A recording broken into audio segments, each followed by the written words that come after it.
sicha for Parshas Korach. That's from Chelik Yud Gimel, volume 13, the second sicha for Korach. This sicha is a Rambam sicha. I would say it's a lumdisha sicha. It's like a pilpul. It goes a little back and forth, but at the end, we'll get a clarity in one of the mitzvahs that are mentioned in this week's parsha. And of course, we'll have a better understanding in the Rambam and in the category of that mitzvah, what it's about. After the story with Korach, with the people who died because they brought the Ketores, the Yidden came and they complained, and they said, we're all afraid now, because anybody who comes close will die. And Hashem directs Moshe to remind the Kohanim, to tell the Kohanim that they are the ones who are charged with Shmiras HaMikdash. They have to make sure that no one gets close to the Beis HaMikdash. Everybody keeps their proper distance. Let's do the sicha. The sicha, in trying to keep to about a half hour or so, we're not going to be able to learn the whole sicha inside. It's just impossible. Not even to go through every single detail, but I'll try my best to cover the main parts of the sicha, the back and forth, the main gist of it, and come out with the conclusions that the Rebbe draws on this Rambam based on the Mishnahs that we're going to introduce. Let's learn at least the first two paragraphs inside.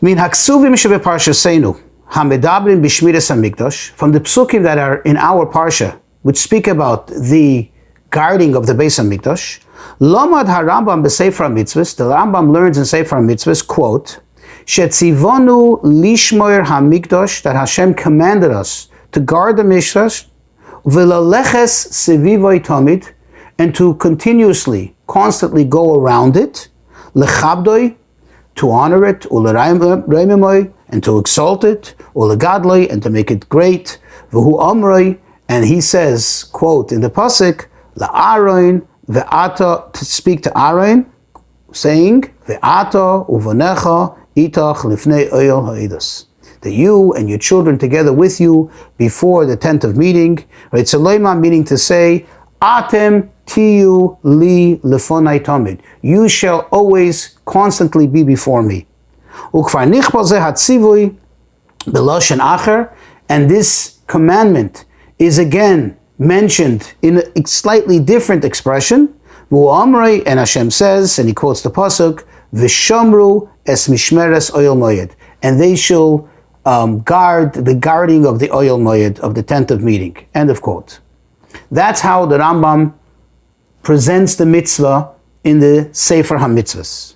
V'hinei, the Sefer Hayad, in the Sefer of Halachis of the Rambam, the Yad HaChazaka, Mevaira Rambam es ha-mitzvah say the Shmiras HaMikdash, the Rambam clarifies, and of course in more detail, the mitzvah of protecting the Mishnah, of guarding the Mikdash, v'zel l'shoinei, and this is his exact words, quote, Shmiras HaMikdash mitzvah saseh, the guarding of the Beis HaMikdash is a mitzvah saseh, ve'af al pi she'ein sham pachad ma'oivim v'loi melistim, and although there is no fear of an enemy or robbers or anyone that should come and attack the Beis HaMikdash, yet there's a mitzvah. Why? She'ein shmirasei ela kavod lo, because the whole purpose of the mitzvah of guarding it is just a matter of giving kavod, of giving honor.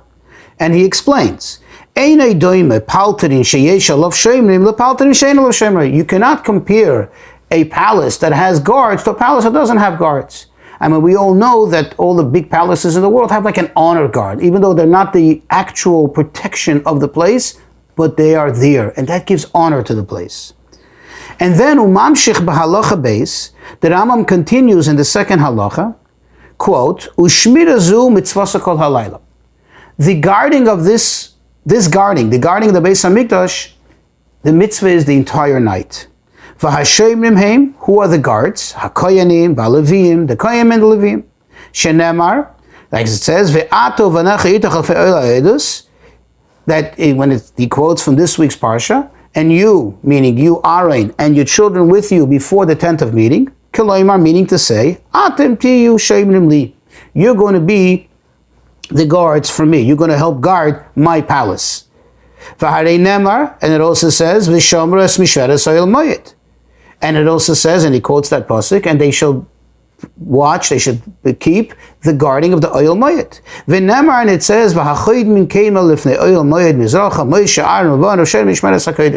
and then in reference to the Leviim, when it describes how they camped, it says that Moshe, Aaron, and his children camped on the east side in front of the oil mayit, and how the Leviim were around them. The Leviim were a support for the Kohanim.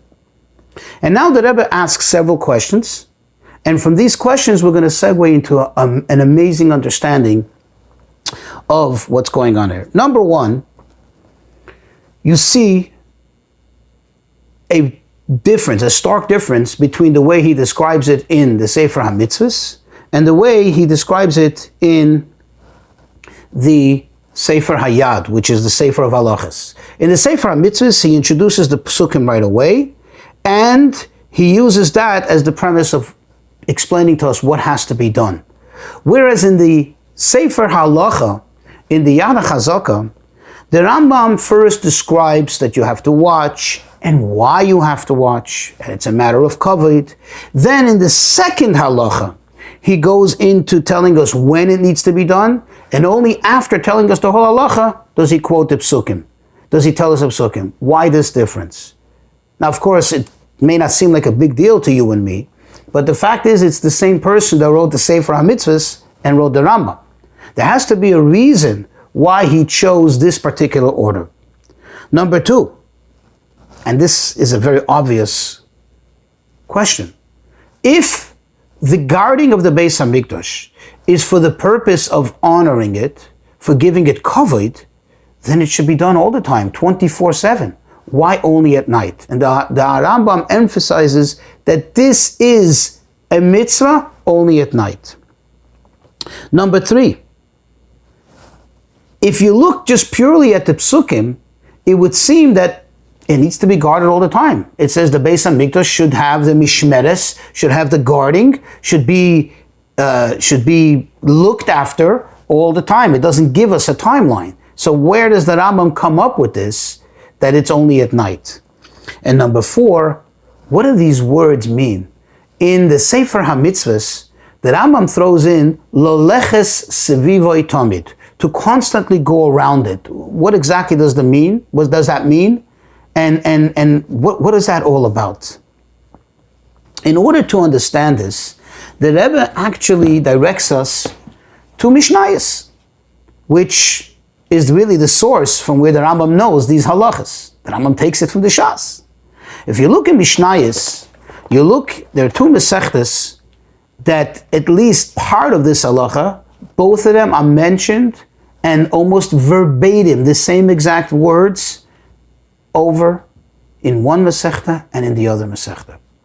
Namely, if you take Maseches Tamid, the very first Mishnah tells us, quote, in three places the Kohanim guard the Beis HaMikdash. And it describes those places, and it tells us what those places were like, and it tells us that the young Kohanim, the youth, would guard there, and what happens if a Kohen had to leave, and so on, and how they slept there, how they did the guarding.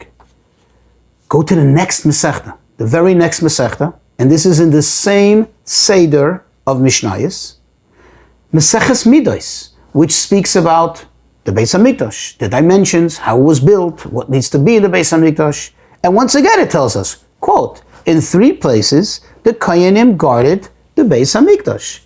And it tells us again, it names those three places. The only difference here in Maseches Midos versus Maseches Tamid is that it also tells us about the 21 places where the Leviim guard. And the basic difference between the Kohanim and the Leviim was that the Kohanim guarded on the inside, because remember the Kohanim are allowed inside, and they would lock the doors actually, and the Leviim had their posts in strategic places on the outside of the Beis HaMikdash, the various places that they were designated to watch during the night. And also, Maseches Midos, the next Mishnah tells us about the Ish Harabayis, the person in charge, almost like the foreman of the guards. And he would go around all night, make sure that everybody's on their post and no one's sleeping.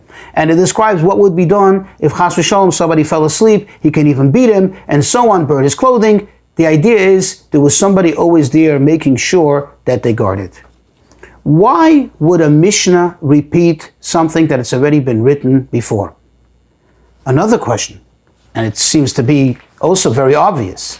Maseches Midos, okay, it speaks about the Beis HaMikdash.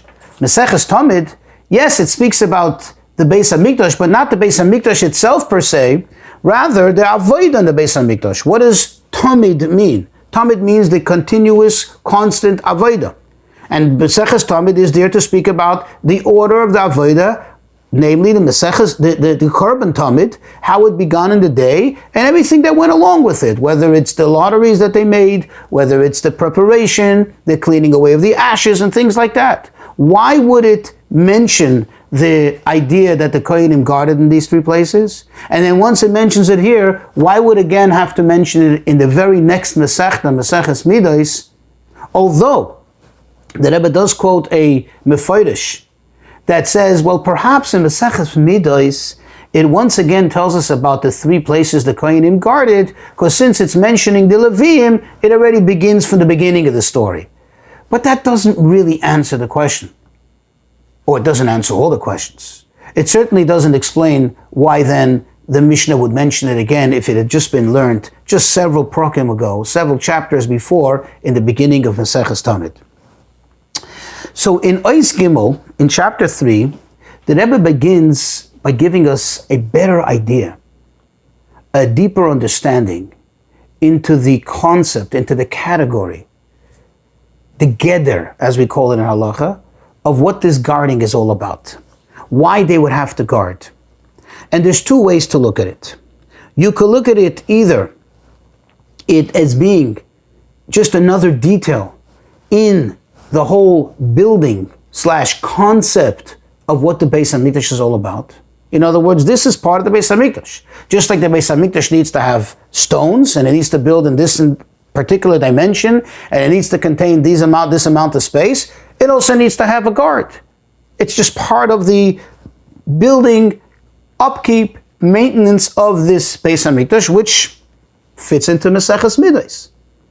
Or you can look at it as just a detail in the avodah, in the service that was done in the Beis HaMikdash. Yes, it's connected to the Beis HaMikdash because it had to be done in the Beis HaMikdash. It couldn't be done elsewhere, but it's not really part of the building code, so to speak. Rather, what was done in the building, what the building served.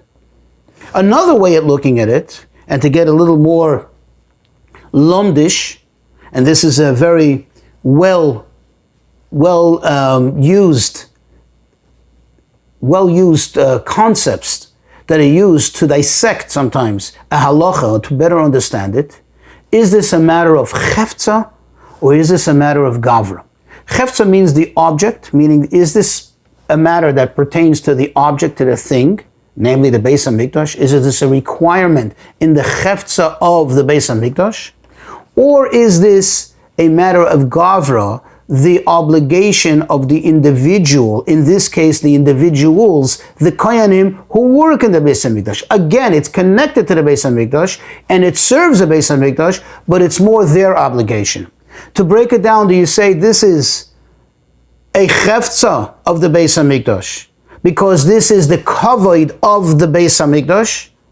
Or do you say this is a chiyuv gavra, the individual's obligation, because this is the obligation of the Kohanim, and the Leviim supported them in guarding the Beis HaMikdash, that no one should enter, no one should come where they shouldn't go, and so on and so forth.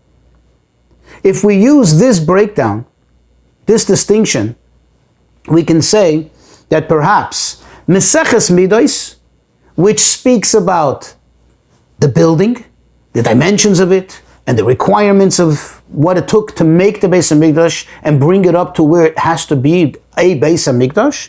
That's why over there it speaks about the guarding, and it brings the Kohanim and the Leviim, all the guards. versus Maseches Tamid. Tamid is more focused on what? The avodah, the service in the Beis Hamikdash. The service in the Beis Hamikdash pertains to the Kohanim. That is the individuals, the Gavra aspect of things.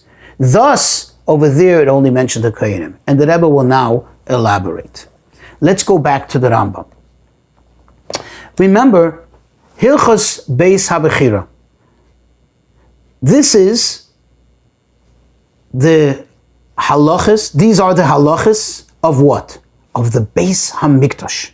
The halachas of the Beis Hamikdash, where the Rambam describes to us how it was built, what is required for it to be considered a Beis Hamikdash, everything that goes along with the building. And therefore, the Rambam focuses not on the psukim from our parsha, because these psukim speak more about the obligation of the Kohanim, the obligation of the Kohanim and the Leviim with them, to make sure that the Yidden do not come close, meaning the guarding for purposes of keeping everybody out, of keeping everybody away, which is their gavra, their personal, their individual obligation. That's not the focus of the Rambam here. The Rambam's focus is the building itself. The building itself needs to have a guard. The building itself needs to be guarded because it needs to be honored. As the Rambam said, the guard brings the honor. Because there's a guard, like he said, you cannot compare a palace that has no guards to a palace that has a guard. The prestige is totally different. However, if we move on to Ois Hey, to chapter 5, some questions still remain. If that was the case, if it's just about honoring the place, if it's just about a guard for the purpose of providing the prestige, then why so many guards? Why isn't it just enough to have Kohanim? Why do you need all that guards? Once you have some guards, the place is not empty, the place is not forgotten, the place is not forsaken, it's guarded, it's honored. Number two, why is it that the Tana of the Mishnah, Rabbi Yehuda Hanasi, found it necessary to mention the guarding of the Beis Hamikdash in Meseches Tamid? And like I mentioned before, Meseches Tamid does not speak about the obligations of the Kohanim per se. It speaks about the avodah, the tamid, the constant service, the day in, day out service, and the regimen of the service, how it began, how it went down in the Beis Hamikdash, beginning with the early morning, the crack of dawn, or sometimes before that. We're not talking about the Kohanim's obligation. Speak about it elsewhere. There's other Masechtas which go more into what the Kohanim's task was, what their obligation was, what their service was needed for. Another question, it would seem that even in Maseches Midos, this wouldn't belong. Why not? Because if you think about it, or in that case also in the Rambam is speaking about how to build a Beis Hamikdash. The Rambam is describing the requirements of the building. It would seem that even though we made the argument that it's for the kavod, for the honor of the Beis Hamikdash, the cheftza, the object needs to be honored. It's just that it happens to be that the Kohanim were tasked with this. Still, the argument could be made, and this is the question, it's not the building, it's for the building. It's for the honor of the building, and obviously for Hashem, who the building is for. So why talk about it even in Maseches Midos? And this we get to the novelty, to the chidush that the Rebbe makes in Perik Vav, in chapter Vav, in Ois Vav. The Rebbe explains, and this is based on a Rosh, that the Rosh gives a reason for why we guarded the Beis Hamikdash. It's not just kavod, because how do you explain that? What is the kavod here exactly? Rather, the Rosh explains that the Beis Hamikdash is a place, and this, by the way, would be similar to the same idea of when we put on our tefillin, or when the Kohen Gadol wore his tzitz on his forehead, that you're not allowed to have any hesech hadas. Hesech hadas means that you have to constantly be thinking about it. You cannot take your mind off of it. If you take your mind off of it, it's as if the mitzvah is lacking. In the tefillin, for example, the hanachas at tefillin now are lacking. You removed your mind from it. You forgot that they're on you. There are certain things that you don't have to constantly think about, even though you are doing the mitzvah. It's almost like it's being done by default on its own. You wear a pair of tzitzis, as long as you're wearing the tzitzis, yeah, you have a mitzvah. You're counting, you're getting points, you're clocking points every second. But you don't have to think about the mitzvah. Even that, the Torah tells us, when you see it, you're going to remember the mitzvahs. When you see it, something's going to happen. But you don't have an obligation to see it all the time. You don't have to look at your tzitzis all the time. Tefillin you do.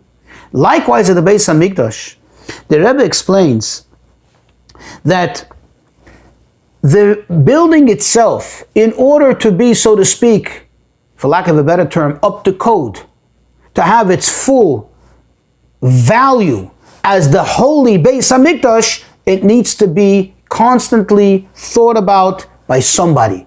That somebody who represents the everybody. And therefore, you need to have the Shmirah. Therefore, you need to have the guard. The guard is there in order to make sure that constantly someone is there.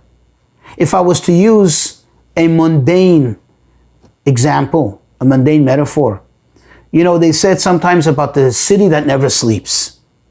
Really? No one sleeps in that city? People sleep.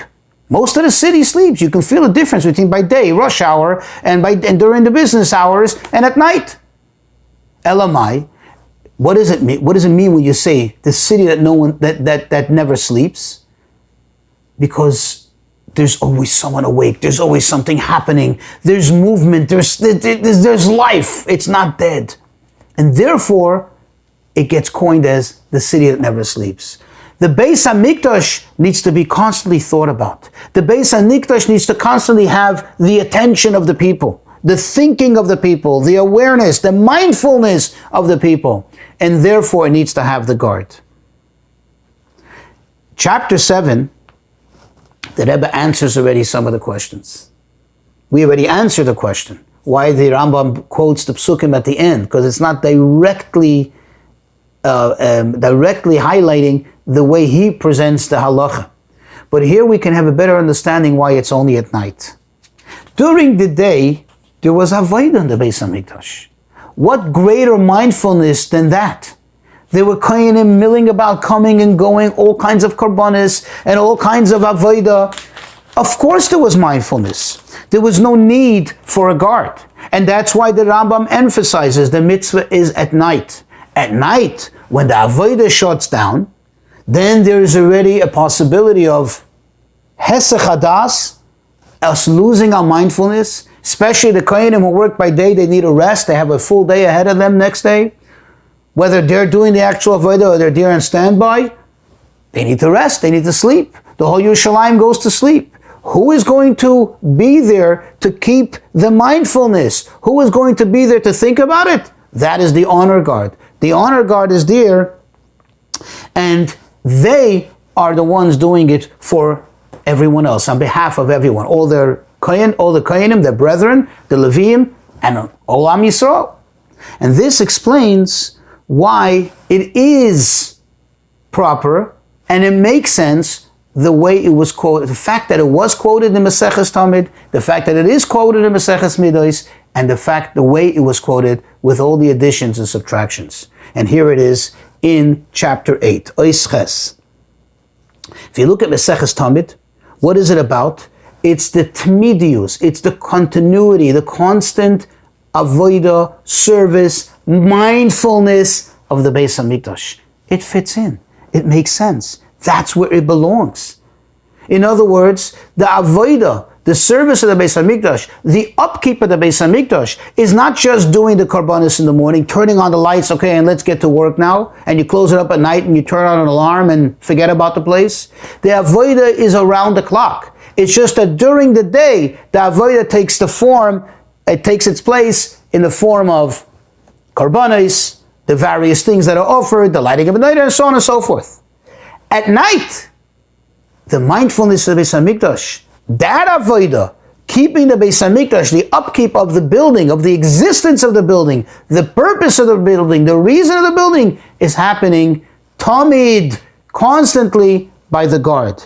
And this actually explains why it only mentions the Kohanim. Because for this, even a minimum presence is enough. One Kohen, in this case 3 strategic locations, is enough to have that mindfulness. Someone is constantly, so to speak, on the clock, watching. However, in Maseches Midos, which already speaks about not only the mindfulness of the Beis HaMikdash, but also the kavod, the splendor, the honor of the Beis HaMikdash, there already it goes into more detail, describing to us that it's not just a couple of little places here and there where you had some Kohanim watching, but rather it was an entire team of guards, both inside and outside. And those outside already were more accessible in terms of visibility, because you weren't allowed inside, but outside technically they could have been seen, or somebody would have noticed that there are guards out there, they have their torches burning, they're awake, someone is there, this place is alive, this place, someone's thinking about it, this place hums with life, even when there's no avodah, even when there's no service.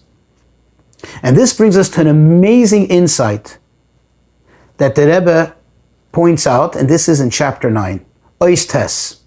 Remember, in Maseches Midos, after describing to us the various locations where the Kohanim guarded and the Levim guarded, tells us interesting information, a Maisa story. Seems to be, nice historical facts. But halacha, is this a halacha? Is this something that we need to know in order to understand halacha? That's what the Mishnah is. It's telling us halacha. It's not telling us stories. It tells us about the person in charge who would constantly walk around and check all the posts and what he would do if somebody fell asleep. Why is this part of the halacha? Why is this part of the building of the Beis HaMikdash? An amazing insight. Back in Maseches Tamid, when it described the Kohanim and the Kohanim only, it actually went into a little detail about the Kohanim. Here, actually, in Maseches Midos, it shifts the focus a little more on the Levim. But there it spoke about the Kohanim, the inside of the Beis HaMikdash, how some of them went to sleep, how they fold up the garments and so on. It says over there that the guards were not the Kohanim who did the Avodah. The guards were actually the Roivim. The Roivim are the youths. And in the Gemara explains the Mishnah to mean they were the ones that weren't fit for Avodah at all. They weren't even bar mitzvah. So it's like the older kids that already joined, they wanted to join the ranks, they wanted to help, but they couldn't do Avodah. But they were Kohanim, but they couldn't do Avodah. The question, however, is, if this is a requirement, if this is a chiyuv of the Beis HaMikdash, how do little children do it? How do you have children do it? How does that foot the bill? How is that taking care of the mindfulness, like we explained? They don't have das. In other words, by the virtue of them being under bar mitzvah, this is a hesech hadas, or so it would seem. There's no das there. That's the whole reason why they're not mechuyev mitzvah. They're not b'nei das. So the Rebbe explains this is why the Mishnah tells us there was a ish harabayis. By him going from one post to another and making sure that they were awake and checking on them, he was like a gadol oimed al gabav. There are certain mitzvahs that a katan can do, but since he's a katan, if there's an gadol oimed al gabav, there's an adult standing by and overseeing the work, then it counts. And that's why the Mishnah tells it to us. The Mishnah is telling us that the reason why it counted for mindfulness, which is the whole purpose of this mitzvah, to have mindfulness constantly of the Beis HaMikdash, is because there was ish harabayis. He was walking around and he was watching all of them. So here, to sum it up, we have an answer to every single question. We understand why the Rambam wrote it in his halacha book the way he wrote it, and in the Sefer HaMitzvahs the way he wrote it, and this is one of the mitzvahs in our parshas.